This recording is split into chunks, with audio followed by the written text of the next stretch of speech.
Solved and Concealed. A True Story by Amir Tuchman. The golden light of late afternoon reflected of the canals of Venice, casting a soft glow over the narrow alleyways and cobblestone streets.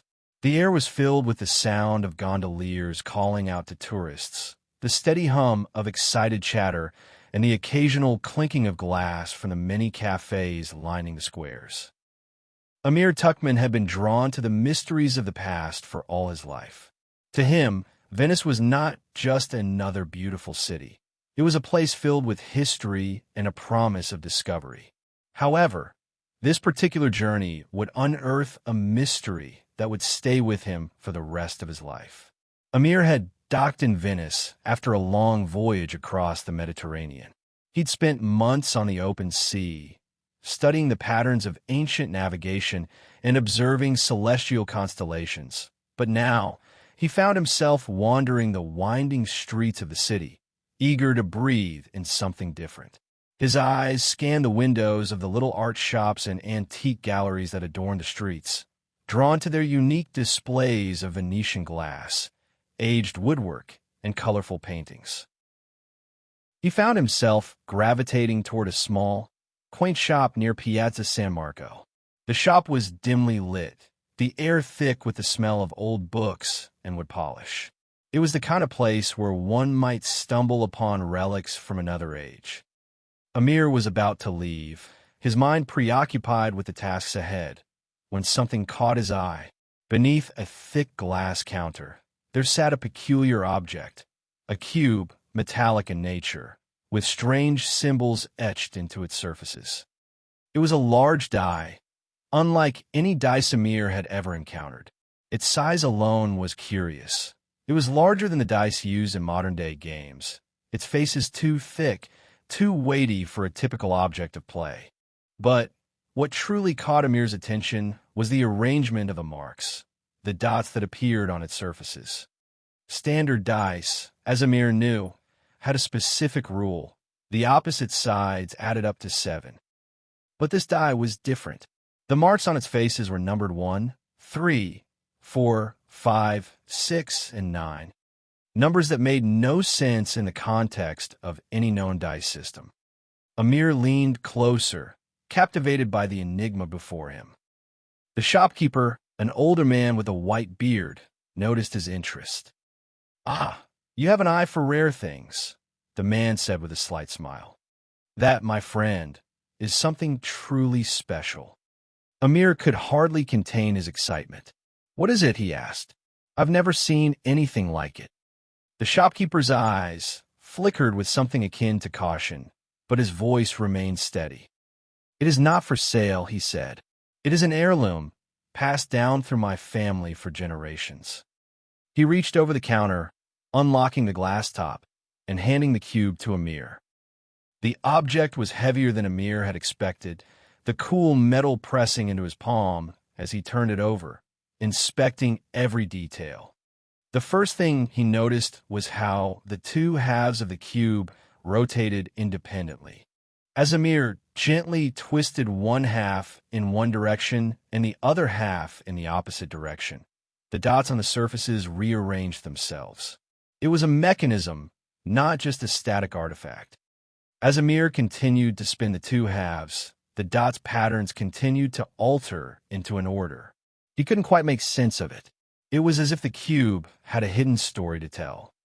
"Fascinating," Amir muttered, turning the cube over and over. But that wasn't the most astonishing discovery. As he inspected the cube more closely, he made another startling discovery. When he opened the two halves, one side revealed 6 Hebrew letters, while the other side was marked with dots arranged in groups. In the center of each half was a round depression, designed to hold a small sphere, which acted as an axle, allowing the halves to rotate. The sphere itself was engraved with intricate symbols, a sun, a moon, and a spiral of stars. It seemed to Amir that this cube was more than just a piece of art or an antique. It had meaning, a purpose that transcended its physical form. Amir's mind raced as he examined the cube, trying to piece together its meaning. It felt ancient, powerful, almost as if it held secrets buried in its metal form. Secrets far beyond any artifact he had encountered in his years of study. "Where did this come from?" Amir asked, his voice hushed. The shopkeeper paused, his face growing serious. "My great-grandfather brought it back from a pilgrimage to the Holy Land. He found it in Jerusalem, along with another cube just like it. But the other one was lost long ago, and my family has kept this one as a good luck charm ever since." Amir's heart skipped a beat. Jerusalem, the Holy Land. There was an undeniable connection between this cube and the ancient world, the world he had spent many years studying. He was desperate to know more. "What is its purpose?" he pressed. The shopkeeper shrugged. "No one knows for certain. My family has always regarded it as a symbol of a holy blessing. It is not for sale, my friend. It is a family treasure." Amir nodded, his mind racing. He had no intention of leaving without further investigation.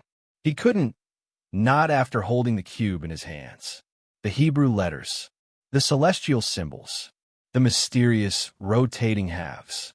Everything about it screamed of ancient knowledge, knowledge that had been hidden for centuries. "Could you tell me more about the family's history with it? What was your great-grandfather's journey like?" The shopkeeper smiled wistfully. "He traveled to Jerusalem, as I said, many decades ago. He was a man of faith, seeking wisdom.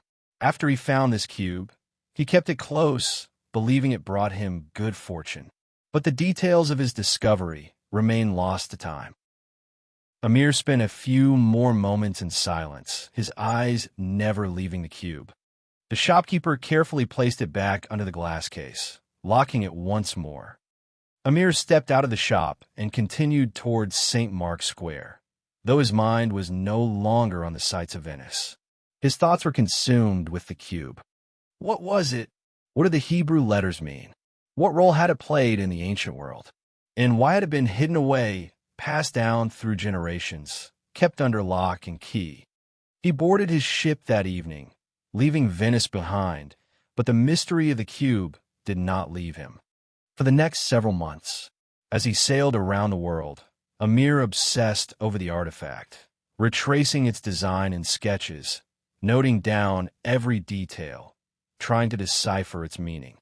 But no matter how hard he tried, he found no answers. Years passed, and Amir's life grew busier. He moved on, married, had a family, worked on his research, published his findings in books, and expressed his thoughts in art. But the riddle of the cube remained in the back of his mind. It was only years later, while working on his book, The Holy Archives of Science, that the memory of the unsolved mystery of the cube once more resurfaced. While going through old notes and diagrams about sacred geometry and ancient symbols, Amir stumbled upon the sketches he had made all those years ago. It was as though the cube had come back to him, calling him to finish the puzzle he had started. Amir began researching once more, studied the Hebrew letters, the symbolism of the sun and moon, and the celestial patterns etched on the sphere.